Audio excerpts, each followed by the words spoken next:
তিনি ছিলেন একজন বড় ব্যবসায়ী। নবীজিকেও তিনি ব্যবসার কাজে সাহায্য করতেন।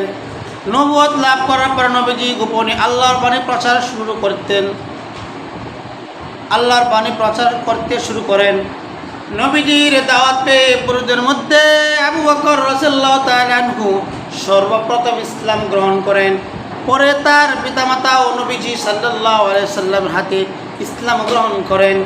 সুখে দুঃখে আপদে বিপদে আবু বকর রাদিয়াল্লাহু তাআলা নবীজির সঙ্গে ছায়া মতন থাকতেন। তখন নবীজি সাল্লাল্লাহু আলাইহি সাল্লামের পাশে সর্বসময় কী করতেন? আবু বকর ছায়ার মতন থাকতেন। ছায়া মানে বুঝেন? ছায়া বুঝেন না? ছায়া বুঝেন না?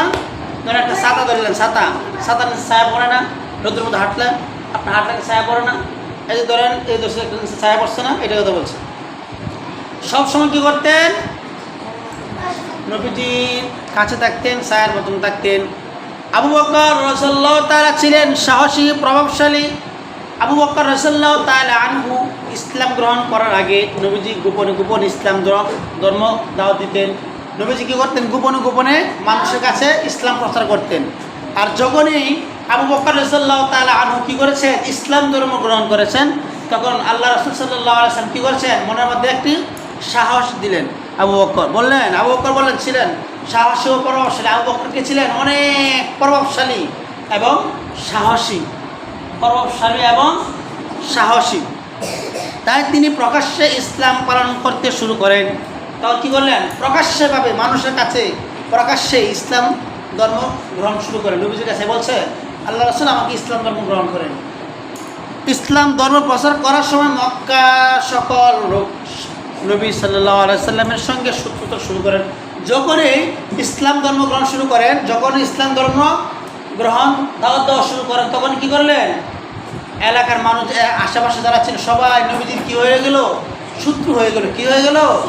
শত্রু হয়ে গেল। এরপরে কি বলছে?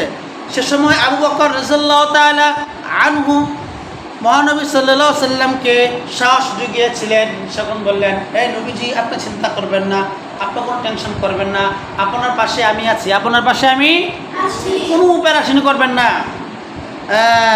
অনেক অত্যাচার সহ্য করেছিলেন, অনেক অত্যাচার কী করেছিলেন? নবীজি সহ্য করেছেন। কাফেররা নবীজিকে সাল্লাল্লাহু আলাইহি সাল্লামকে হত্যা করতে চাইলে কাফেররা কী করলো? নবীরে হত্যা করতে চাইল। কাফেররা নবীজির কী করলো? হত্যা করতে চাইল। তিনি আল্লাহর আদেশে হযরত আবু বকর রাদিয়াল্লাহু তাআলাকে সঙ্গে নিয়ে কোথায় গেলেন? মদিনা থেকে হিজরত করেন।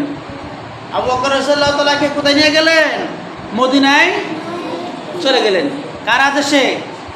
আল্লাহ তাআলার আদেশে। বুঝতে পেরেছেন? ইসলামকে আমরা এমনি পেয়েছি, অনেক কষ্টের মাধ্যমে আসছে।